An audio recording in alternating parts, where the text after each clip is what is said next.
Hey BookTube, Chelsea the Reading Outlaw here to do a Sexy Saturdays catch-up version.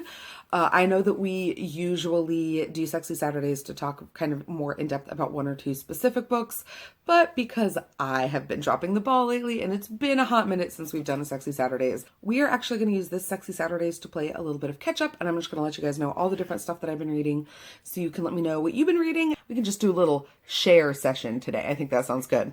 So since the last time we talked, I have read several things. The first one was The Duchess War by Courtney Milan. This is the first book in the Brothers Sinister series.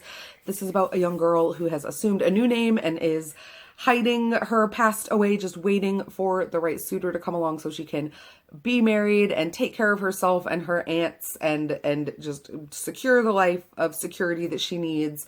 Only she's being accused of stirring up trouble amongst the workers in her town with these pamphlets encouraging crazy things like reading and writing and not pledging allegiance to the patriarchy, but crazy stuff. And she figures out that the person writing it, shock of shocks, is actually the local duke who is visiting. We find this out very early on, and it is the catalyst for the two of them basically forming a secret relationship with each other in exchange for her not telling about the political pamphlets and the riling up of workers. He promises to get her engaged, either to him or to another suitor of her choice.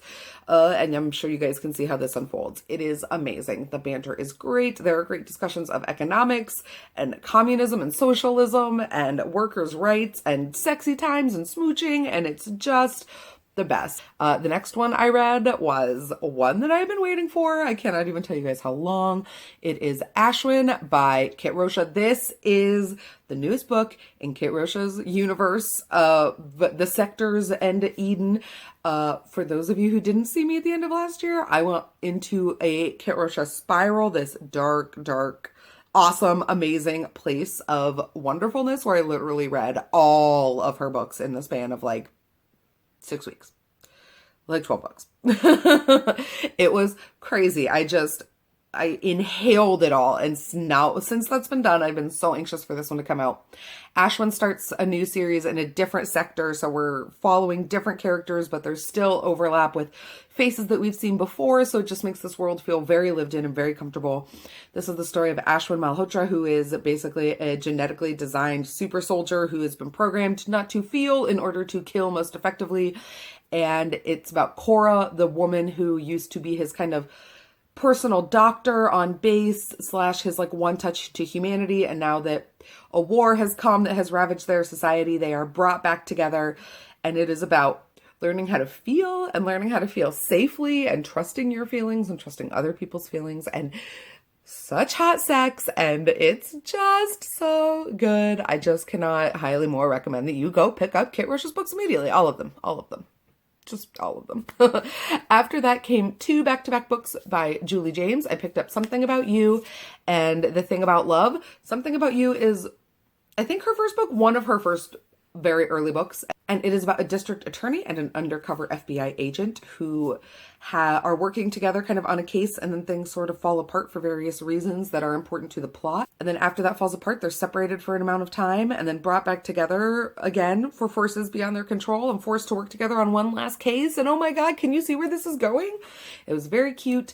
The kind of murder mystery elements of it were great. It kept me interested. It very much so was procedural-esque. It very much so reminded me of watching an episode of Law and Order or Criminal Minds, something akin to that. All of that is pretty, I wouldn't necessarily call it a mystery, because you find out about halfway through the book who actually did it, but then it's about finding the truth come to light. And yet again, the best part about it is we get all of that, plus we get this really great romance. The tension there was good. It was solid. I believed it. I was invested in them all getting their happily ever after, but I just didn't I wasn't obsessively pouring through this book the way I have Kit Rocha's books, the way I just can literally not put it down, even though obviously what's going to happen. What the ultimate big picture ending is going to be. The Thing About Love, though, I absolutely love. The Thing About Love is Julie James' most recent book. It's, I think, either just come out or just getting ready to come out. I'm so horrible at checking e-arc dates. But this is, again, about 2 undercover FBI agents who are going undercover on a white-collar crime case and who have to work together, and they both have tortured emotional pasts, and they have had conflict with each other at the training academy, and misunderstandings and miscommunications, and it's so good. I'm really, really digging on this combination romance, lawyer, politician, governmental, political intrigue kind of romance, this like genre vein that is focusing on that. That kind of seems to be Julie James's bread and butter, and I'm really digging that. I'm loving, loving, loving it. And then the other two books I picked up, one was actually nonfiction, and I talked about this quite a bit in my books 31 through 35 wrap up, but this is Girls and Sex: Navigating the Complicated New Landscape by Peggy Orenstein.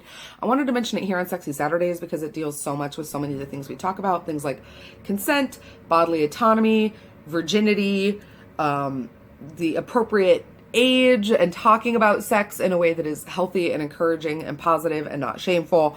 All of those things, Peggy Orenstein talks to teen girls and teen boys who are actually having sex and who are not having sex but are about to be, to figure out how all of that works and how all of the actual teenagers in the world are navigating the landscape of sex, and how we as adults interact with that both in the lens of looking back on our own experiences and currently still living in an ever-changing society. So it's really, really fascinating. I really, really highly recommend it.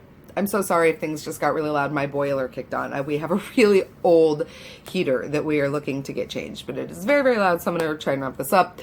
The very, very last thing that I've read since the last time we talked that is a romance book is A Bollywood Affair by Sonyali Dev.